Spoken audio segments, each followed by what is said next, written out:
So today, let's talk about naming decades. You know, every decade has been named for the footprints it leaves behind. Typically, it takes a few years before the decade defines itself culturally for the history books. For example, the 60s were one of the most tumultuous decades in world history, marked by civil rights movement, the Vietnam War, the anti-war protests, political assassinations.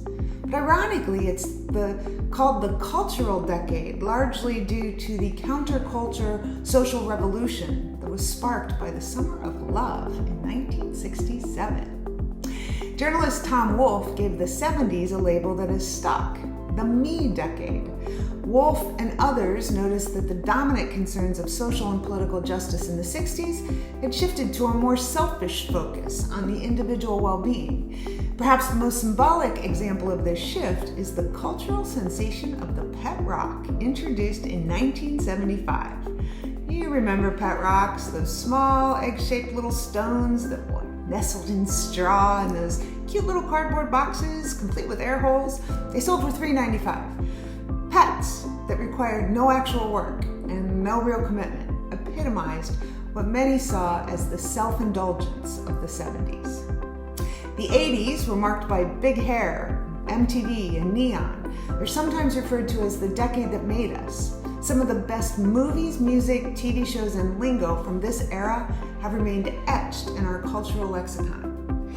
But it's better known as the decade of greed.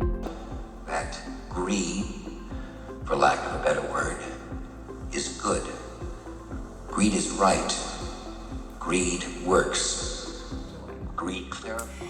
The 90s are often remembered as years of relative peace and prosperity. The Soviet Union fell, ending the decades-long Cold War, and the rise of the internet ushered in a radical new form of communication, created global opportunities for business and entertainment and relationships.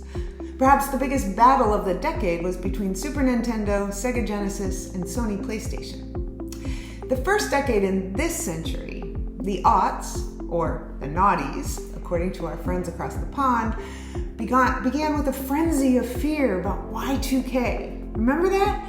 Experts thought that, computers would crash and jets would crash and there would be havoc in every corner of the globe. As that non-emergency passed, our relief was short-lived, as a genuine threat quietly plotted the horror that we now know as 9/11.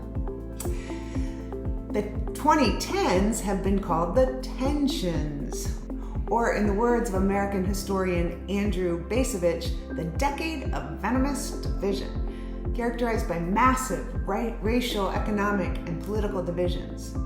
In 2013, House of Cards ushered in the age of Netflix binge watching. I mean, come on. Who knew a show about a bloodthirsty congressman clawing his way to the White House and undermining political structures at every turn would collapse under the weight of the real world? Here we are a few years into the 20s with no shortage of challenges. The pandemic, social unrest, political discord, more like political hostility and volatility, Zoom fatigue, humanitarian crises, weather catastrophes, they're all on the short list. Now, whether the roaring 20s, take two, will stick as a description for this current decade remains to be seen. While it might feel like we're knee-deep in the decade of disaster, one thing that seems like a pretty sure bet is this decade will be marked by change.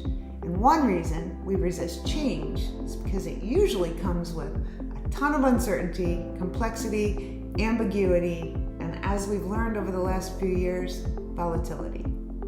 If you haven't noticed, though, we've all been forced to become practitioners in resilience.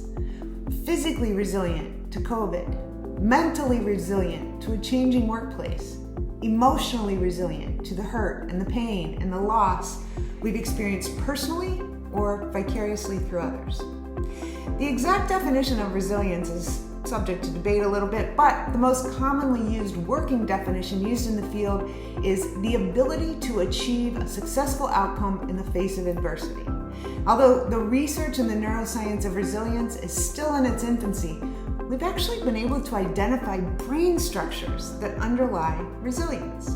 In other words, Resilience is not just a trait that you either have or you don't.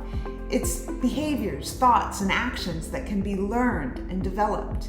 When you break it down to how it looks in the brain, resilience is a neuroplastic process. What's that mean? The brains of resilient people look different than those of non-resilient people. Thus, resilient people see the world differently. They behave differently. They think differently than their non-resilient peers.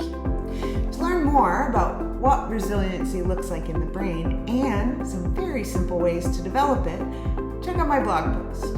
And to learn more about how the brain works and how to make it work better, check out my book, Happier Hour with Einstein, and the full-color companion gratitude journal, available now on Amazon.